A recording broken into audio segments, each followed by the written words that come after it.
Boa noite, pessoal, tudo bem? Vamos dar continuidade aí aos nossos estudos. Que Jesus possa nos abençoar, nos envolver com muito amor, com muita paz. Possamos aí aproveitar este momento, nessa noite abençoada, trazendo aí boas vibrações, bons sentimentos, que a gente possa nesse momento em cada lar aí, em cada família, receber vibrações de amor, de paz, de carinho. Vamos caminhando, vamos estudando, aprendendo. Estamos aqui no Amigos do Caminho, trazendo a continuidade dos nossos estudos, do livro Nosso Lar. A gente está ultimamente estudando essa obra do André Luiz. Estamos aqui, Nosso Lar, já estudando, olha só. Falta pouquinho para acabar, essa parte de baixo aqui já lemos inteira aqui. Então nós estamos no terço final do livro, graças a Jesus aí, a boa vontade dos amigos espirituais, então nós estamos continuando aí com o estudo dessa obra do André Luiz. Lembrando, que o livro Nosso Lar, ele está sendo trabalhado, um capítulo por semana, e a gente está salvando aqui, no IGTV e também, lá no YouTube, nosso querido amigo Caio coloca sempre para lá, pra gente, lá na página do Amigos do Caminho, tá certo, pessoal? A gente tem lido, comentado, conversado sobre os temas aqui da espiritualidade, do nosso amigo André Luiz. Então nós pedimos aí a colaboração, a ajuda de todos nas boas vibrações e sentimentos.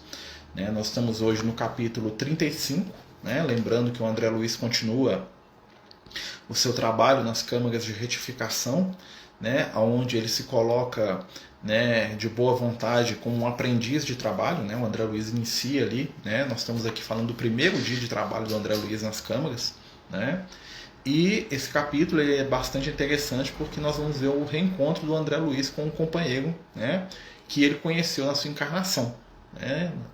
A gente passou por algumas histórias aí dos espíritos que foram recebidos, a última da senhora que era dona de escravos, que chega totalmente enlouquecida lá no plano espiritual, demente, expirando até piedade, com seus preconceitos e a sua loucura.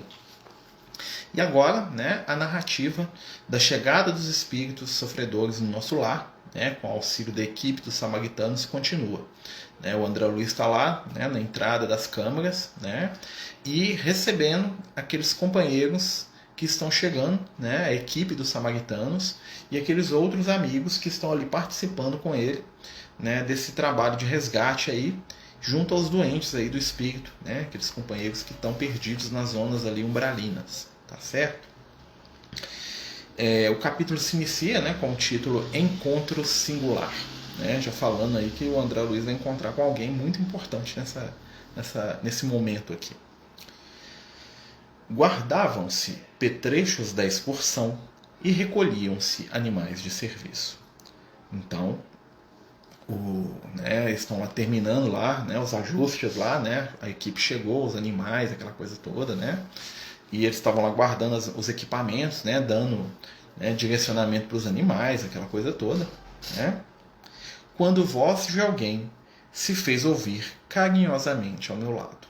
Então André Luiz escuta uma voz, chamando por ele, uma voz extremamente carinhosa. Voltei-me, André, você aqui?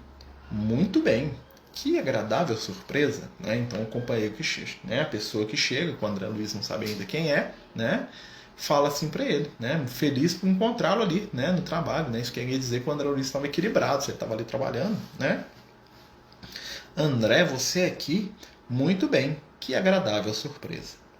Voltei-me surpreendido e reconheci, no samaritano que assim falava, ou seja, o membro da equipe dos samaritanos, o velho Silveira, pessoa de meu conhecimento, a quem meu pai, como negociante inflexível, despojara um dia de todos os bens. Então André Luiz ele encontra com o Silveira, que é um dos membros da equipe dos samaritanos, ou seja, um espírito equilibrado, estava ali trabalhando bem já. E o André Luiz fala, esse aqui é o Silveira, e ele lembra. O pai do André Luiz tomou tudo que o Silveira tinha. Despojou de todos os bens. Que sinuca, você imagina. Justo acanhamento dominou-me então. Quis cumprimentá-lo, corresponder ao gesto afetuoso, mas a lembrança do passado paralisava-me de súbito. Não podia fingir naquele ambiente novo, onde a sinceridade transparecia em todos os semblantes. Olha que interessante, né? O André Luiz se vê diante de uma pessoa que o pai dele ofendeu, né? E não sabia como agir. Porque ele sabia que se ele mentisse, falasse, nossa, bom demais te ver, que coisa legal. O espírito ia ler a mente dele e ia falar, né? Que você está fingindo, meu filho, né? Então o ambiente ali do nosso lar favorece sempre a verdade, né? Os espíritos que estão sintonizados ali na colônia, eles estão, né, dentro do campo da verdade plena. Não tem mentira no mundo espiritual. Né? Imagine nas esferas superiores, né? Se no nosso lar, que é uma colônia de transição, o negócio é assim, né? Então nós que gostamos de guardar segredo, de esconder as coisas, né? A gente vai ficar muito desconfortável no mundo espiritual, né? Vários espíritos até relatam que quando eles chegam no mundo espiritual, eles pedem imediatamente para retornar e reencarnar, porque eles não conseguem sobreviver, vamos dizer assim, né? Eles não conseguem se acostumar a um ambiente onde tudo é transparente o tempo todo, né? Eles não conseguem se acostumar a que todos os pensamentos e tudo aquilo que normalmente eles gostam de guardar para si, né, seja aberto. Ou seja, a mentira, a dissimulação, o famoso eu vou lá um dia, mas não vou nada, o famoso você me espera aí que depois eu passo, né? Que a gente tem tanto costume aqui no Brasil, né? Nós somos mestres disso, né? De prometer aquilo que a gente não vai fazer, né? Só para agradar os outros, né? O outro convida a gente para ir na casa dele, a gente sempre está indo, né? Então isso no mundo espiritual não existe. E aí nós, com o nosso condicionamento sempre de mentir para agradar, vamos passar aperto, né? Então a gente já tem que começar a trabalhar nossa capacidade de sermos mais, vamos dizer assim, realistas conosco mesmo, né? De sermos mais verdadeiros, né? De ter menos vontade de agradar e mais vontade de cumprir os combinados, né? Então a gente promete muito e faz pouco. Característica espiritual, né, da nossa geração atual de encarnados, como diz aí os amigos espirituais, o Lucas vive falando isso, né? Somos espíritos com grande iniciativa, né? Ele falando da gente aqui encarnado, e com baixíssima persistência, né? Eu sempre falo isso porque é uma questão que é fundamental para a nossa caminhada espiritual. Nós sempre estamos começando tudo. Todo dia a gente começa uma coisa nova, a gente vai falar que vai fazer e promete, acontece, gasta dinheiro, né? E não faz, né? Se eu lembro um amigo meu, que eu gosto muito, que eu não vejo há algum tempo, né? Que ele tem essa característica, né? Então ele fala assim, olha, eu vou, a partir de hoje eu vou acampar. Aí ele vai, ele compra a barraca, ele compra cantil, ele compra a faca do Rambo, ele compra a roupa de acampamento, ele compra o lampião mais caro, ele compra a bolsa térmica, a mochila, ele compra o chinelo especial, a bota de não sei do que, o chapéu do Indiana Jones, compra tudo, né? E nunca vai acampar, fica tudo guardado na casa dele. Aí passa uma semana, ele fala assim, agora eu vou fazer cerveja artesanal. Aí ele compra lá o equipamento, ele compra lá o odre lá para pôr a cerveja lá que ele quer fazer, ele compra lá o lúpulo, ele compra os negócios tudo e nunca faz, né? E aí passa outro tempo, ele fala assim, agora eu vou abrir para mim uma firma de bloco. Aí ele compra aquela máquina de fazer bloco de cimento, né? E compra 10 mil, sei lá, insumo de cimento e guarda lá, nunca começa a trabalhar com aquilo, já larga, vende aquilo a preço de banana e compra outra coisa, né? Quem não é ou não conhece alguém assim? É o nosso retrato espiritual, né, Beth? Né? Ela está falando do irmão dela, né? Mas isso somos todos nós, minha amiga, né? Muitas vezes se compromete com muitas coisas e acaba que a gente vai deixando aquilo de lado, né? Porque na verdade nós temos a iniciativa muito ativada, muito grande. Boa noite, amiga. Boa noite a todos que estão chegando. Nós estamos estudando o livro Nosso Lar no capítulo 35, tá? E aí, né? À medida que as coisas vão chegando, nós vamos abandonando o que estávamos fazendo, né? E passando para a próxima, né? E aí nós ficamos extremamente frustrados, nos sentimos incompletos, sentimos que a nossa vida não dá certo, porque nos falta apenas uma coisa: persistência. E é algo que Jesus trabalha com a gente, né? Quando ele fala assim, aquele que perseverar até o fim, este será salvo. Olha só a palavra de Jesus nesse sentido, né?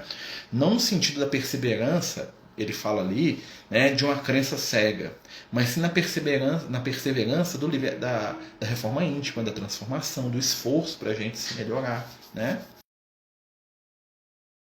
Melhor fazer uma coisa bem, sem se cobrar. O Francisco de Assis falava isso, né?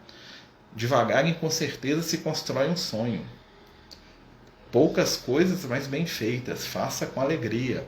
Olha só. Dia a dia, pedra a pedra. Faça o seu momento. Olha, né, esse verso. Fantástico. Vamos continuar aqui a história do Silveira?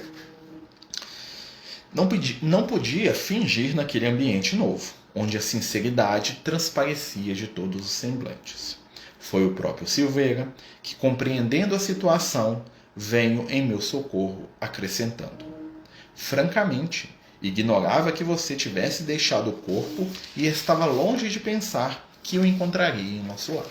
Então o Silveira falando, nem sabia que você tinha desencarnado, ainda mais que estava aqui no nosso lar. Nossa! Né? Identificando-lhe a amabilidade espontânea, abracei-o comovido, murmurando palavras de reconhecimento. É muito legal, né, que os bons espíritos, eles desatam nós na caminhada evolutiva da gente.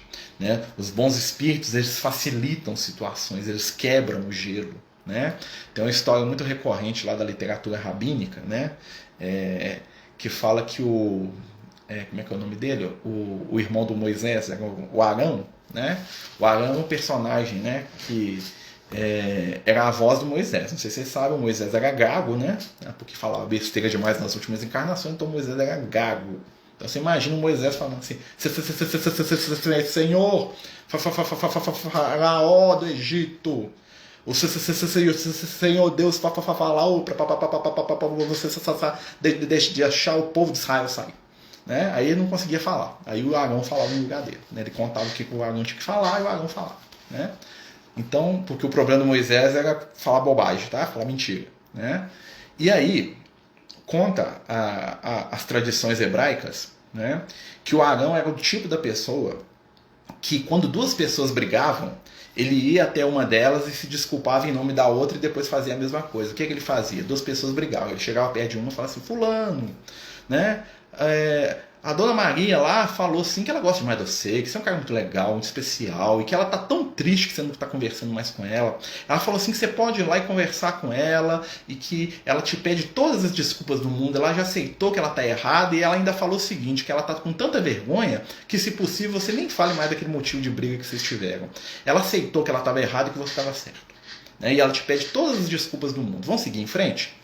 Aí ele ia lá na outra pessoa e falava assim: ô, dona Maria, tava conversando com o seu José ali, e ele falou comigo, vocês brigaram, e ele falou que pôs a mão na consciência, né? E pensou bem, e ele estava errado, e foi ele que te feriu e te humilhou, e ele tá com tanta vergonha, mas ele gosta tanto da senhora. Ele falou assim que ele precisa do seu perdão, e que se a senhora puder nem falar mais desse assunto com ele, né, para vocês voltarem a ser amigos. E aí os dois se aproximavam, um pensando que o outro tinha pedido desculpa e assumido a culpa. Esse é o Arão, né? Ou seja, a pessoa, né, que unia. Né? E para quem não sabe, gente, o Arão é o Liel, tá? O Liel é uma das encarnações do Liel. Ele foi o Arão, o irmão de Moisés lá. Né? O Liel é gente boa. Isso daí porque ele foi um faraó lá do Egito, lá chamado... como é que é o nome dele? Snéfero. Né? Pai do Queops lá, safado. Né? Brincadeira. Então vamos lá, aqui ó. Quis ensaiar algumas explicações relativamente ao passado, mas não consegui. No fundo, desejava pedir desculpas pelo procedimento de meu pai, levando-o ao extremo de uma falência dolorosa. Neste instante, eu revia mentalmente o clichê do pretérito. O que aconteceu? O André Luiz reveu a história dele com o Silveira. Né? A memória exibia de novo o quadro vivo. Parecia-me ouvir ainda a senhora Silveira, quando foi à nossa casa, suplicante esclarecer a situação. O marido estava acamado, havia muito, agravando-se-lhe a penúria com a enfermidade de 2 filhinhos. As necessidades não eram reduzidas e os tratamentos exigiam soma considerável. A pobrezinha chorava, levando o lenço aos olhos. Pedia mora é tempo para pagar a dívida, né? Implorava concessões justas, humilhava-se, dirigindo olhares doloridos à minha mãe, como rogar entendimento e socorro no coração de outra mulher. Ou seja, a esposa do Silveira, né, foi até a casa da família do André Luiz, né, o seu Silveira, que é aquele que estava lá conversando com o André Luiz no mundo espiritual, estava doente, e ele devia muito dinheiro para o pai do André Luiz. E além dele estar doente, os filhos dele também estavam doentes. Aí o que aconteceu? A esposa dele, né, foi até a casa do André Luiz lá para conversar com o pai dele, para pedir uma mola, ou seja, para pedir prazo para pagar a dívida, né? E, tipo assim, ficava olhando para a mãe do André Luiz, tipo assim, me ajuda, né? Faz alguma coisa, né?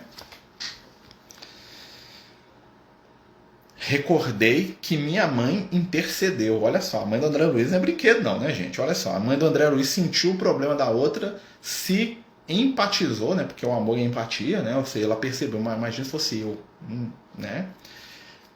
Aqui, ó. Recordei que minha mãe intercedeu atenciosa e pediu ao meu pai que esquecesse os documentos assinados, obstando-se de qualquer ação judicial. Olha só, a mãe do André Luiz, olha o espírito iluminado, né? Virou para o marido falando, deixa isso para lá, né? Sem ação judicial, sem nada, né?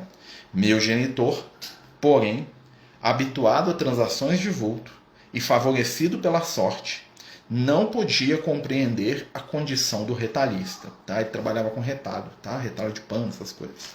Né? Manteve-se irredutível. Declarou que lamentava as ocorrências, que ajudaria o cliente e amigo de outro modo, frisando, porém, que no tocante aos débitos reconhecidos, não via outra alternativa que a de cumprir rigorosamente com os dispositivos legais, ou seja, ele ia executar a dívida. Né? E naquela época, executar a dívida significava tomar tudo que a pessoa tinha. Hoje, né, a dívida não toma, por exemplo, a casa da pessoa. A casa que você mora não pode ser penhorada. Né? Na época do André Luiz, lá na década de 30, 20, né, deve ser o início do século 20, não. Tá? Então, se você devia para alguém provável, o juiz tirava até a roupa do corpo da pessoa, botava ele na rua e te entregava tudo que ele tinha. Que foi o que aconteceu aqui. Né? Olha a vergonha do André Luiz. Né? E é pior ainda. Vamos lá, vamos continuar aqui. Ó. Manteve-se irredutível. Né? Não podia, afirmava, quebrar as normas e precedentes do seu estabelecimento comercial. As promissórias teriam efeito legal. E consolar a esposa aflita, comentando a situação de outros clientes que, a seu ver, se encontravam em condições piores que o Silveira. Nó. Esse é o pai do André Luiz. Né? A gente horroriza, né? Mas quantas vezes nós fazemos coisas semelhantes ou pior? Né? Isso é uma prova, viu, gente? Ele podia ajudar e não quis. A mãe do André Luiz saiu livre da situação. Por quê? Porque ela fez o que ela podia para ajudar. Aqui, ó. Lembrei os olhares de simpatia que minha mãe lançou à desventurada, postulante, afogada em lágrimas. Meu pai guardava profunda indiferença a todas as súplicas, e quando a pobre mulher se despediu, repreendeu minha mãe austeramente, proibindo-lhe qualquer intromissão na esfera dos negócios comerciais. Ainda brigou com a mulher ainda. O pai da André Luiz brigou com a mãe dele por causa disso. Porque ela tentou ajudar a moça. Tentou ajudar. Né? E o cara ainda brigou com ela. Falou que ela não devia se intrometer nas questões comerciais. A pobre família houve de arcar com a ruína financeira completa. Relembrava perfeitamente o instante em que o próprio piano da senhorita Silveira foi retirado da residência para satisfazer as últimas exigências do credor implacável. Queria desculpar-me, todavia não encontrava frases justas, porque na ocasião também encorajara meu pai a consumar o iníquo atentado. Ou seja, o André Luiz, a mãe do André Luiz falou para o pai dele não fazer, né? Não executar a dívida. O André Luiz falou, não, vai lá, executa, é nosso, não pode perder não, nosso, né? O problema é deles. O André Luiz, né, ajudou a piorar a situação. Olha só. Gente, nós estamos estudando o livro Nosso Lar, no capítulo 35, tá? Com o título Encontro Singular. O André Luiz está reencontrando aqui com uma pessoa que o pai dele prejudicou, né? Um comerciante que devia ao pai do André Luiz. e que não tendo como pagar e estando doente, né, a esposa dele foi pedir ajuda para eles esperarem um pouco, e o pai do André Luiz mandou executar a dívida e tomou tudo que a família do moço tinha. E aí o André Luiz encontra com ele no mundo espiritual. A mãe do André Luiz, eu estou resumindo para quem está chegando, tá, gente? A mãe do André Luiz pede, né, com muito carinho para o marido, para ele não fazer aquilo, aquela coisa toda. O marido ainda briga com ela por causa disso, né? Repreende ela. E o André Luiz fica do lado do pai, fala, não, tem que tomar é tudo mesmo. Né? Considerava minha mãe excessivamente sentimentalista e induzira-o a prosseguir na ação até o fim. Muito jovem ainda, a vaidade apossara-se de mim. Não queria saber se outros sofriam. Não conseguia enxergar as necessidades alheias. Via apenas os direitos da minha casa, nada mais. E nesse ponto, tinha sido inexorável, inútil, qualquer argumentação materna. Então André Luiz mostra como ele era na juventude, né? Ele era totalmente egoísta. Ele só via aquilo que era de necessidade dele. Resolveu o meu, que se dane o resto. Né? Ao invés de movimentar os recursos que vinham às mãos dele. Né? E com certeza eles não iam ficar nem um pouco mais pobres se eles tivessem dado uma semana, um mês, 2, 3, 6 meses que fosse para pagar a dívida. Né? E iam resolver grandes questões no mundo espiritual. Né? Entretanto, eles escolheram, né, pelas vibrações, pelo desejo deles, executar a dívida do moço. E a mãe do André Luiz, né, como bom espírito que era, fez a parte dela, mas ela não tinha poder. Imagina, a mulher no início do século XX, né? Ela não tinha direito nem de abrir a boca. Né? Ela foi até muito corajosa de enfrentar o marido na frente dos outros. Né? E tanto é que o marido repreendeu ela depois. Né? Que ela deve ter falado que ela estava tirando a autoridade dele, para não se meter nos negócios da família, que ele que resolve.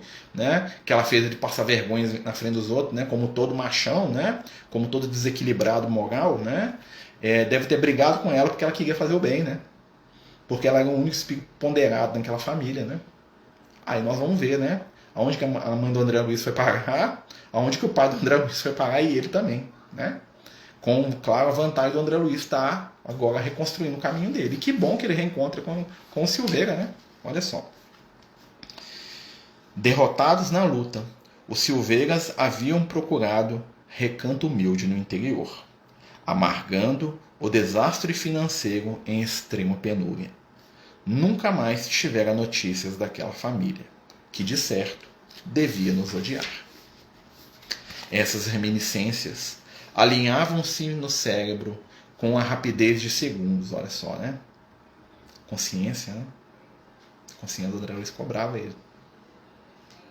E quando mal dissimulava o desapontamento, Silveira, sorrindo, chamava-me à realidade. Tem visitado o velho? O Silveira falando do pai do André Luiz.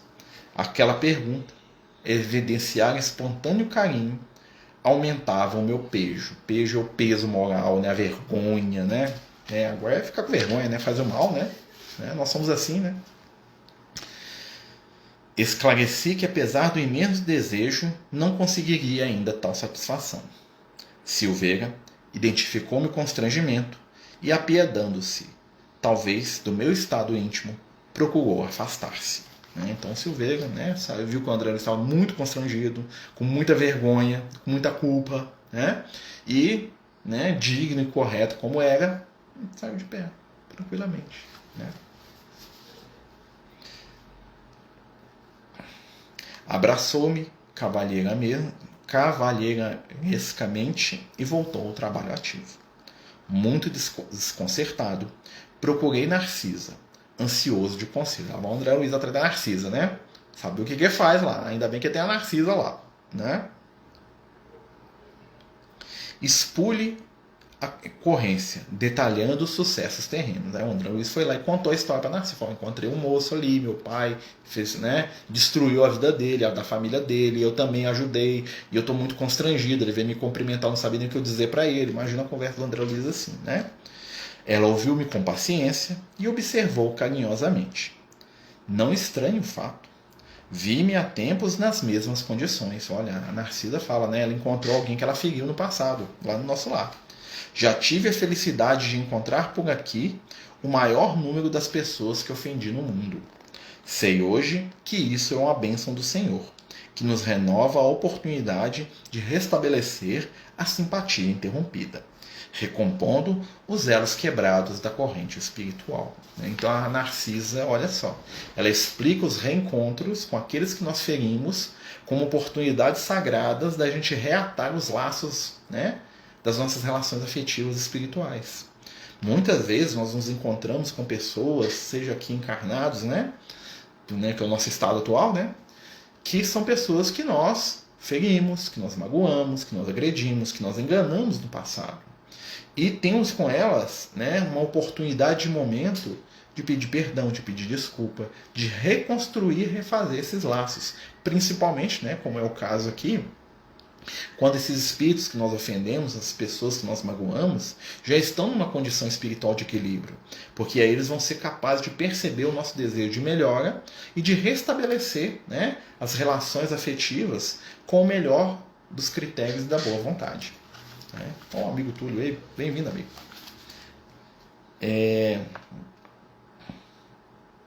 E tornando-se mais categórica no ensinamento, né, a Narcisa, lá pegando o pé do André Luiz, perguntou: aproveitou você o belo ensejo? Que quer dizer? Indaguei. Desculpou-se com Silveira?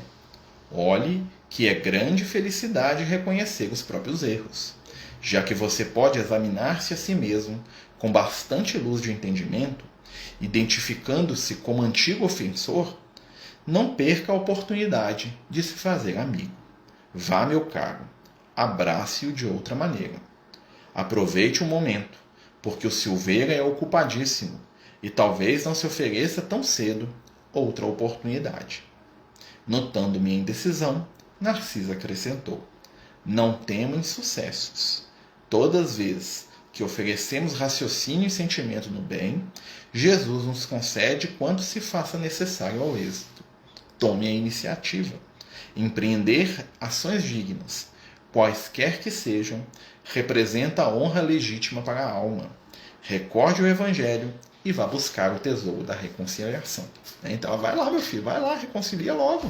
Pede perdão, pede desculpa, aproveita que ele está aí, ó, resolve esse problema aí. Ele está todo disposto, né? Ele está numa boa vibração, espírito iluminado. Vai ser fácil, vai lá, né? Não mais vacilei. O André Luiz é legal, né? Essas partes aí são muito interessantes, né? Não mais vacilei. Corri ao encontro de Silveira e falei-lhe abertamente, rogando perdoasse a meu pai e a mim as ofensas e os erros compreendidos. Você compreende, acentuei. Nós estávamos cegos. Em tal estado, nada conseguíamos visualizar senão o interesse próprio. Quando o dinheiro se alia à vaidade, Silveira, dificilmente um homem pode afastar-se do mau caminho. Ou seja, o André Luiz e o pai dele passaram por uma prova, né, a facilidade econômica, a riqueza. Né, e quando alguém precisou da ajuda e da compreensão deles nessa área, os dois falaram clamorosamente, os dois erraram. Né, os dois deixaram de lado. Né. Então, se uma pessoa pensa que nós a fizemos mal, mas na verdade ela que estava fazendo mal a si mesma, só a reencontramos quando ela estiver com outro entendimento. É possível reencontrar antes, né? Mas no caso aqui do André Luiz, ele teve a vantagem de encontrar o Silveira num estado espiritual superior, né? Onde tanto o Silveira já estava muito equilibrado, quanto o André Luiz desejava, né, se melhorar. Né? O André Luiz é aqui alguém que busca melhor, tanto é que ele corre atrás da Narcisa, ele pede ajuda dela, para ele conversar, para ele, né, resolver a questão. Silveira, comovidíssimo, não me deixou terminar. Ora, André, quem haverá isento de faltas? Acaso poderia você acreditar que vivia isento de erros? Além disso, seu pai foi meu verdadeiro instrutor. Devemos-lhes, meus filhos e eu, abençoadas lições de esforço pessoal. Sem aquela atitude enérgica que nos subtraiu as possibilidades naturais, que seria de nós no tocante ao progresso do espírito? Olhados que de luz. O Silveira entendeu aquele momento de dor pelo qual ele estava passando, né, de humilhação, de perda, né, dos bens materiais. Claro que na hora não, né, gente? Isso aqui é o entendimento do mundo espiritual, né? o Silveira entendeu que aquele ponto onde eles perdem tudo foi o que os ajudou no desenvolvimento dos seus valores espirituais. Talvez porque se eles tivessem a riqueza que eles tinham antes, eles iriam cair também. Olha, né? Não tira a responsabilidade do que o pai do André Luiz fez, né? Nem do André Luiz, a vista a consciência culpada do André Luiz, né?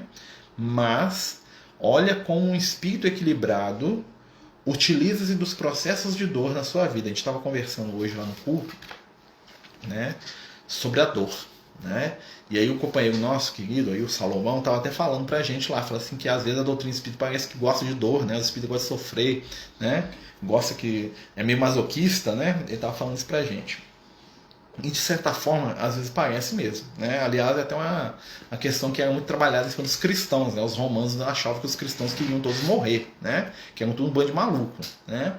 Porque não entendiam, né? Claro. E aí, né? A gente conversa, enquanto a gente estava lá, né? No culto, aquela coisa toda, né? Chegou o Liel para trazer a mensagem da noite, né? Normalmente os espíritos trazem as mensagens assim, né? E aí, né, quando acabou a reunião, a gente foi psicografar, aquela coisa toda, né? Mas aí o Liel chegou de levinho, do jeito que ele chega, né? Falou pra mim, né? Falou assim, ó, fala pro pessoal aí, né? A dor, em cada posição espiritual, tem função diferente. No espírito, em expiação, é corrigenda. Ou seja, é mecanismo para corrigir o nosso roteiro quando está errado. Eu vou errando, aí eu sinto dor, aí eu volto para trás. No espírito inferior e no espírito rebelde, que está em expiação, a dor é mecanismo de correção de roteiro, de mudança. É um freio. No espírito em prova, a dor é teste, que nos permite aferir valores, desenvolver situações e aprender. No caso do Silveira aqui, ó, a dor dele. Para os espíritos superiores, a dor é ferramenta, instrumento abençoado com o qual trabalharão em favor do próximo, por consequência de si mesmo, na construção do bem, na exemplificação do amor e fixando verdades espirituais de longa duração na consciência daqueles que estão à sua volta. Resumindo, a fala do Liel, o que é? Dor para aqueles que estão em expiação, é corrigenta. Para aqueles que estão na prova, é o teste. Para aqueles que estão em estado de missão, é a ferramenta. Cada um de nós, na medida da sua caminhada e do seu aprendizado, vai encontrar a dor em determinado momento da nossa evolução e utilizá-la de alguma forma. Aqui, para o Silveira, a dor da perda material foi escolha, foi teste pelo qual ele passou. A dor para o André Luiz era a dor de consciência, onde ele e o pai dele caíram. A dor de um ser como Cristo é missionária, é ferramenta de instrução. Então a dor, ela sempre será companheira da nossa jornada evolutiva, entretanto nós vamos lidar com ela de maneiras extremamente diversas. Já contou aqui a história do Francisco de Assis, história famosa aí do Francisco de Assis com a dor, Mas vamos continuar aqui com o livro Nosso Lar. Pessoal, nós estamos estudando o livro Nosso Lar no capítulo 35. Além disso, vou repetir, tá, gente? Seu pai foi meu verdadeiro instrutor. Devemos-lhes, meus filhos e eu, abençoadas lições de esforço pessoal. Sem aquela atitude enérgica que nos subtraiu as possibilidades materiais, renovávamos aqui todos os velhos conceitos da vida humana. Nossos adversários não são propriamente inimigos, e sim benfeitores. Não se entregue a lembranças tristes. Trabalhemos com o Senhor, reconhecendo o infinito da vida. Olha só, a posição espiritual dele, sem raiva, sem rancor, sem ressentimento, talvez por saber que tudo aquilo que ele passou também era consequência das próprias ações dele, que o pai do André Luiz estava sendo só um instrumento, desequilibrado, que não precisava de ser, claro, mas caiu nessa onda, e que ele né? Tirou daquela prova que ele passou, daquele momento de dor, né? Pro André Luiz foi um teste, com certeza, né? Não foi expiação, eles não sofreram nada com aquilo, eles sofreram depois, né? Eles só que foi um teste no qual eles falharam, né? A dor do outro foi um teste para eles. Nem sempre a dor precisa ser a minha dor, pode ser a dor do outro. A dor do outro é teste para mim quando eu posso aliviá-la, quando eu posso aprender com ela, quando eu posso agir para diminuí-la. O pai do André Luiz poderia. Ele tinha nas suas mãos todos os recursos e poderes para poder facilitar a situação do Silveira, né, ajudando a resolver aquele problema sem que aquilo causasse problema nenhum para a questão financeira deles. Eles já eram muito ricos. Aquilo ali para eles não ia ser nada. Entretanto, ele escolheu lavar as mãos, né, e escolheu tomar tudo que era da família do Silveira. E aí, nesse momento, ele se torna corresponsável pela situação que eles passaram, né? Ou seja, ele falha no teste. E aí ele vai ter que fazer o teste de novo, né, para poder tentar mais uma vez, né? Toda falha nos leva a repetir o teste, né? Então eu imagino que numa próxima existência talvez ele estará na situação ou de alguém que deve e precisa de pedir misericórdia, ou de alguém que vai ter recursos de novo e vai ser chamado a ajudar ou a não ajudar, né? Fixando emocionados meus olhos úmidos, afagou-me paternalmente e rematou: não perca tempo com isso. Breve, quero ter a satisfação de visitar seu pai junto a você. Olha só, que legal, né? E aí ele se compromete com o André Luiz de ir lá visitar o pai dele, lá tentar resgatar o pai dele junto com o André Luiz. Né? Tipo assim, você pode contar comigo, vou lá te ajudar, né? Vou lá te ajudar, vou lá perdoar ele, vou lá conversar com ele, né? E isso mostra que a maturidade espiritual desse companheiro. Né? Normalmente quem ofende a gente quer ver nunca mais, né? Que suma, que a gente nunca mais nem encontre, né? O bom espírito não. O bom espírito sabe que ele só vai conseguir caminhar mais e de maneira mais segura no momento que ele solucionar todas as dores que ficaram pelo seu caminho. Aquelas que ele causou, aquelas que ele sofreu. Isso aí, Márcio. O pai e o André Luiz reprovaram e o Silveira passou no teste, exatamente. Foi um teste diferente para cada um deles. O Silveira amargou a prova mais difícil e teve a maior vitória. Né? A prova do André Luiz e do pai dele era coisa simples, coisa que ele com uma semana com certeza esqueceram até que existia aquele cara, né? Mas falharam. E as consequências da falha e do acerto estavam escritos aí. Aonde que estava o pai do André Luiz agora? Nas zonas de sofrimento do umbral, também por causa disso, né? Isso é apenas uma das situações da vida dele. Não foi a situação definidora da vida do pai do André Luiz, né? E o Silveira? O Silveira e sua família conseguiram se levantar dessa prova terrível, né, dessa penúria, desse sofrimento material todo, né, e ascender. Vencer. Principalmente a si mesmos, né, meus amigos. Abracei-o então em silêncio, experimentando alegria nova em minha alma.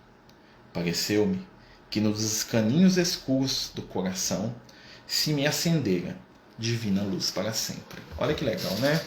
Os amigos espirituais sempre falam que o bem que nós fazemos é luz eterna, que nós acendemos, que nós nunca vamos perder, né? Ou seja, aquilo que a gente conquistou no bem é nosso para sempre.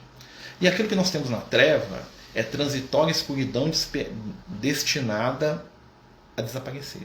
E o André Luiz fala exatamente disso, né? Ele fala que ele sente como se no coração dele, né, uma parte da treva que tinha lá tivesse ligado luz definitivamente, ou seja, ele resolveu um problema, ele resolveu uma dor que ele carregava dentro de si, né? Ele pediu perdão, ele se libertou, ele se preparou para caminhar e para se elevar acima daquilo. Ele conquistou a paz de consciência, que é o maior dos bens que nós precisamos urgentemente trabalhar, né? E aí o André Luiz se liberta, né? Não que o Silveira estivesse prendendo, muito pelo contrário, a gente vê que o Silveira estava já em outra, né? Ele não estava nem julgando, muito pelo contrário, ele estava querendo ver o bem daqueles que o feriram, né? E o André Luiz por si se livra dessa situação. E é interessante a gente pensar que muitas vezes a gente se prende ao nosso passado e se agarra com todas as nossas forças aos momentos de dor pelos quais nós passamos, escravizados, presos e sofridos né? Diante das ilusões que carregamos e que teimamos em não nos despertar ou não nos livrar delas, né? E aí vem a dor, como diria o Francis de Assis, né? A nossa irmã querida, né? E o toque dela faz com que a gente se movimente. A dor nos tira da zona de conforto. A dor nos torna reflexivos, sábios.